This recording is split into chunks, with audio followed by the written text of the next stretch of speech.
খাগড়াছড়ির পর নড়াইল বাংলাদেশে এবার হিন্দু মহিলাকে গণধর্ষণ করা হলো, খুন করা হলো, কিন্তু গ্রেফতারির সংখ্যা শূন্য। আবার আমরা কথা বলবো, আমাদের সঙ্গে রয়েছেন আমাদের প্রতিনিধি অনির্বাণ বিশ্বাস। অনির্বাণ, ধর্মগুরুদের কথা শুনছিলাম, সব ধর্মের গুরুরাই একই কথা বলছেন যে সবার উপরে মানব ধর্ম, তারা সেই বার্তা দিতেই পৌঁছতে চাইছেন ওপর বাংলায়।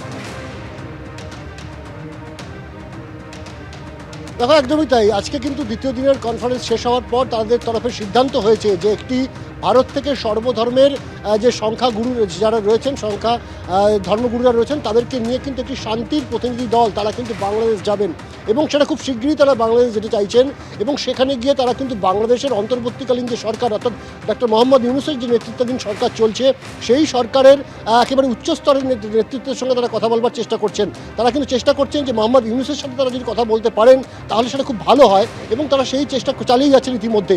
এবং তাদের তরফ থেকে যেটা বলা হচ্ছে যে তারা শুধুমাত্র যে সরকারের প্রতিনিধিদের সঙ্গে কথা বলবেন এমনটা নয়, তার পাশাপাশি বাংলাদেশের যে সমস্ত সংখ্যাগুরু বা সংখ্যালঘু যে সমস্ত ধর্মীয় গুরুরা রয়েছেন তাদের সাথেও কথা বলে যাতে অবিলম্বে বাংলাদেশে এই হিংসা বন্ধ করে সেখানে শান্তিপূর্ণ প্রতিষ্ঠা করা যায়, সেই বার্তা কিন্তু তারা দিতে চাইছেন। এবং ভারতের বিষয়ে যে বাংলাদেশিদের মনে একটা বারবার একটা ক্ষোভ উগড়ে উঠছে এবং ভারতের বিদ্বেষ চড়ে পড়ছে তাদের বিভিন্ন কথাবার্তায়, সেই বিদ্বেষ কমানোর জন্য কিন্তু তারা একটা জিনিস মনে করিয়ে দিতে চাইছেন যে ভারত কিন্তু বরাবর বাংলাদেশের পাশে ছিল, স্বাভাবিকভাবে বাংলাদেশিদেরকেও কিন্তু এই কথাটা মাথায় রাখতে হবে। এবং এই জায়গায় দাঁড়িয়ে আজকে ইমাম থেকে শুরু করে মহারাজ প্রত্যেকে কিন্তু একটা বার্তা দিচ্ছেন, বাংলাদেশে গিয়ে সেখানকার সংখ্যালঘু প্রতিনিধিদের সঙ্গে তারা কথা বলবেন, তাদের বর্তমান পরিস্থিতি তারা জানবার চেষ্টা করবেন, এবং অবশ্যই ইউনূস সরকারকে কিন্তু তাদের যে রাজধর্ম পালন করার কথা সেটা তারা মনে করিয়ে দিতে চাইছেন। এবং তারা চাইছেন যে একমাত্র সরকারই কিন্তু পারে সেখানকার সংখ্যালঘু, মূলত যারা হিন্দু গত 5 মাস ধরে অত্যাচারিত হচ্ছে, তাদের নিরাপত্তা, সেই নিরাপত্তা সুনিশ্চিত করতে। এবং খুব শীঘ্রই কিন্তু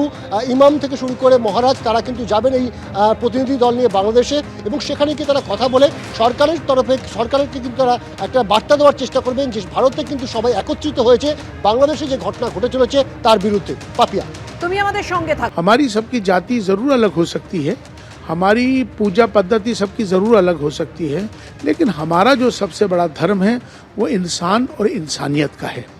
इंसान को जो इंसानियत है वो उसका धर्म है, और अपना धर्म को सबको निभाना चाहिए। तो कलकत्ता बिल्कुल बांग्लादेश के बिल्कुल बगल के बॉर्डर पे हम यहाँ पर आए हैं, तो मैं चीफ इमाम होने के नाते आज मैं इसके लिए बोल रहा हूँ कि जो बांग्लादेश के अंदर जो माइनॉरिटीज़ हैं हिंदू, और जो माइनॉरिटीज़ में और भी जो लोग हैं उनके ऊपर जो हमले हो रहे हैं वो अत्यंत चिंता का विषय है। मैं उसकी कठोर निंदा करता हूँ और कड़े शब्दों में उसके लिए हम निंदा करते हैं कि जो वहाँ पर अत्याचार हो रहा है। तो हम बांग्लादेश की गवर्नमेंट से, मैं यहाँ कलकत्ता से बांग्लादेश की गवर्नमेंट को एक पैगाम देना चाहता हूँ और उनको ये कहना चाहता हूँ कि वहाँ पर अमन शांति रहना चाहिए।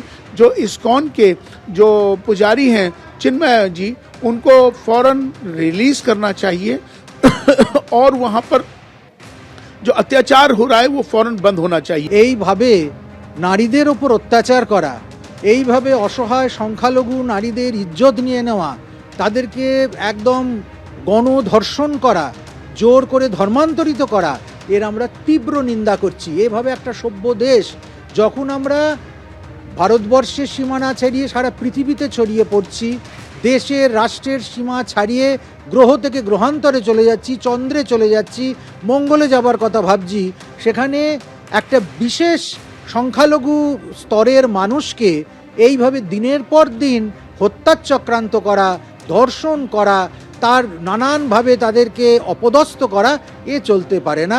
একটা সভ্য দেশের এই আচরণে আমরা হতাশ, আমরা এর তীব্র কঠিন নিন্দা করছি। কোনো দিন উগ্রপন্থার বীজ ছড়িয়ে, মৌলবাদের বীজ ছড়িয়ে মানুষের কল্যাণ করা যায় না, শান্তির দেশ, শান্তির রাষ্ট্র, সমৃদ্ধিশালী রাষ্ট্র প্রতিষ্ঠা করা যায় না।